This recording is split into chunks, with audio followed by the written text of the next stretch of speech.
Hey, what's going on? This is Ricardo with the Code 7 Podcast Network, and this is it's just a quick video. I am just finishing up the NINA SBP conference, the Standards and Best Practice Conference, and whenever I'm in the area here in Florida, I like to visit the spot where it all began.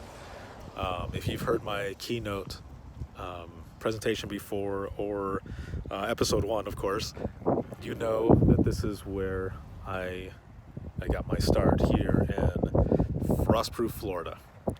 And I am standing here in the area where the old police department used to be. It's now just a plot of land, which is interesting because, I remember coming here for a few years when I worked here, and the buildings seemed so big, and now looking at just this little plot of land, it's just weird to think that this is where it used to be. And then right across the street is the fire department, station 930, station 930. And I remember I had this huge radio that I had to put in this 4-digit code just to make the tones go off for first responders and such to go to the medicals that we had here in the city.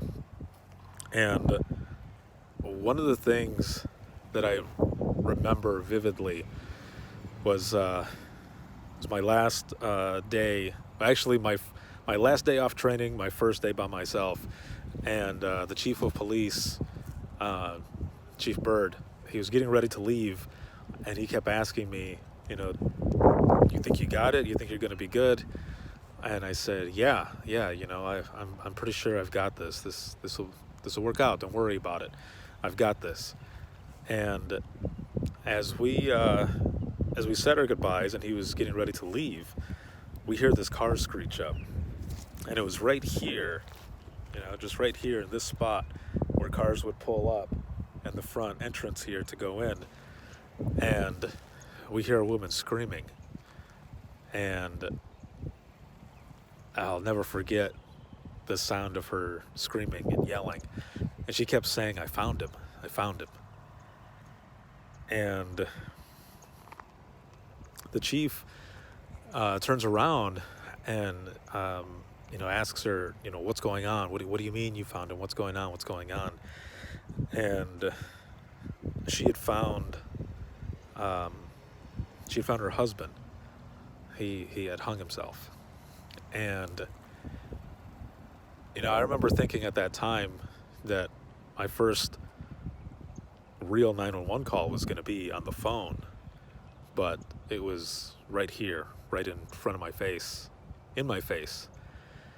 And we told the officer who was on duty to go out there. We sent everybody that needed to go out there. The chief went as well. And she was left there with me in the police department, right here in this spot. And I only had so much training at the time, but you got to be human. You do what you would do to a family member or a friend. And I came out from and back, and I had asked her if for one, how she was doing, if she was okay, and if she needed me to call anyone for her, family wise. And she said yes, so I got a hold of some people for her, and that was that. The officers came back later. They told me what had happened.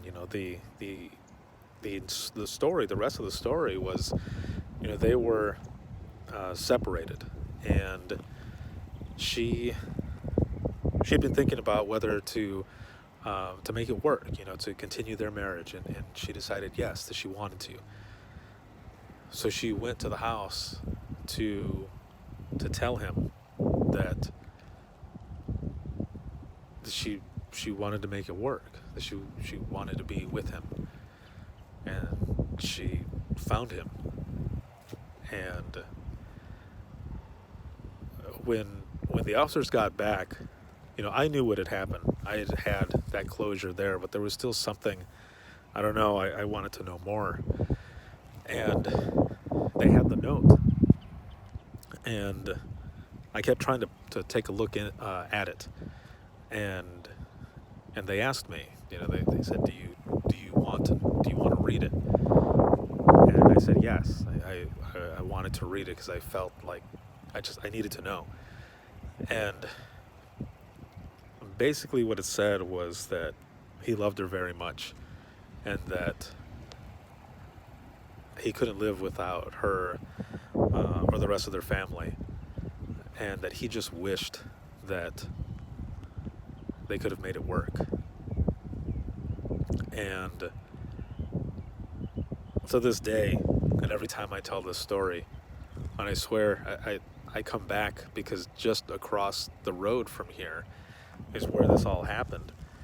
And I think about that first call, not really a call, but because everything was right in my face. And I think about that one. That one will stick with me forever. This job has changed me in so many ways, so many calls that I've taken that stick with me. But it's in talking about it that helps me manage thinking about those screams, the yelling. I found him. And it always makes me think, if only you would have held out just a little bit longer, I obviously wouldn't be here talking to you about this call today. They'd probably still be together. That's crazy. But I come here also because this is where I started out. This is where my dispatch career started.